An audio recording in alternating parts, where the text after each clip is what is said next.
right. Hello, guys.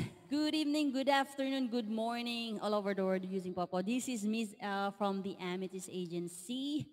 And nandito po ako para i-explain sa inyo ang ating rush hour. Okay? New mission drop, join a party with hosts, make friends, complete exclusive tasks during peak hour to grab special rewards. So, let's party together. More viewers, more fun, more earnings. Okay, guys, listen carefully. Event time start at 8 p.m. So this is already started on August 26. Hanggang kwan lang po to guys, September 1. So the total reward is 30,710. Mission list, and we have our task 1. Party crown seat for 90 minutes. The reward is 700. Only the time spent sitting in the crown seat is counted. So we have here our task 2, and we have our income and rewards. The income is 50 and the reward is 10 points. Guys, 10 points po ito makukuha nyo guys, okay?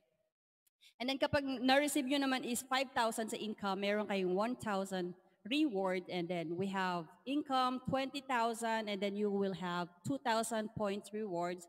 And if you will receive income of 50,000, and then you will receive a 4,000 rewards pink point. So if you have 100,000 reward income, you will receive a 7,000 rewards, and the last one is 500,000 income. You will receive a 15,000 rewards pink point. So all income is counted toward the task except for the platform rewards. Reward must be claimed on the same day. Okay, the clock is clicking. Dive in, have fun, and make the most of the party rush. Guys, hindi po to guys temporary lang po to, hanggang September 1 lang. Sa mga nagtatanong bakit nabawasan yung kanilang earnings, dahil meron nga tayong rush hour.